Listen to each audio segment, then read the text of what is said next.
So what's the grape explorer talking about today? Well, one of my favorite areas in all of Bordeaux is Pomerol. And on a recent trip visiting Bordeaux, we had a chance to meet Emmanuel Boidron, who is Corbin Michaud. And he was explaining a little bit about the history of their property in Saint-Emilion. Of course, we were visiting him at Corbin Michaud. But he also brought out something that, of course, I didn't really know that they actually owned. Was Pomerol. So I wanted to zoom in on this one right here and at least show you. So this is Chateau Cantelauze. And if you can see this label, we thought it was the coolest label. And we asked Emmanuel, where did this label come from? And, his father, it was called Jean Noel Boidron, was very much into the Canterbury Tales. And he actually, Emmanuel broke out a couple of books that his dad had, very ancient kind of books. We're talking, hundreds of years old.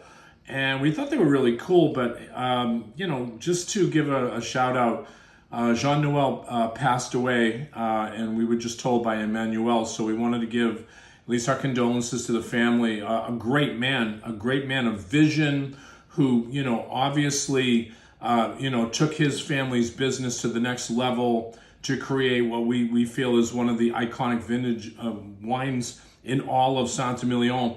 But we wanted to zoom in on this because they had bought this parcel in Pomerol. And when I say parcel, Pomerol is not easy to buy. It's not like they have for sale signs in front of Pomerol. So when Jean Noel found out that this one plot, and we're talking a half a hectare, so at least 0.50 hectares, that he found out this property was for sale, he snagged it because he said, of course, its proximity was near Petrus. So we wanted to point out a little bit of Pomerol. If you're not familiar with Pomerol, we're talking right bank here. So Saint-Emilion is here, and it's just right above Saint-Emilion is Pomerol.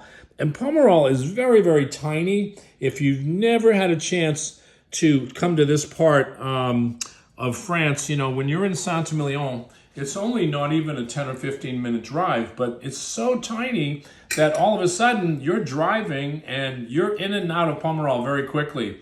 So when we're talking about little properties, we're talking about maximum 5,000 cases. Petrus, I think, is about 5,000, 4,000. There's only 500 cases that's made. So very, very tiny production, 90% Merlot, 10% Cabernet Franc,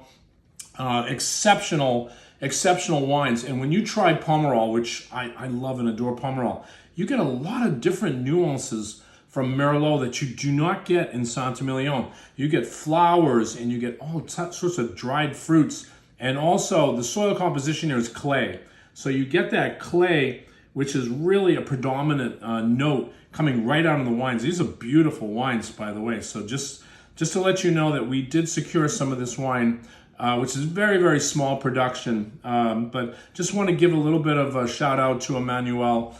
Again, this is the Grape Explorer, talking about grapes and talking about Bordeaux.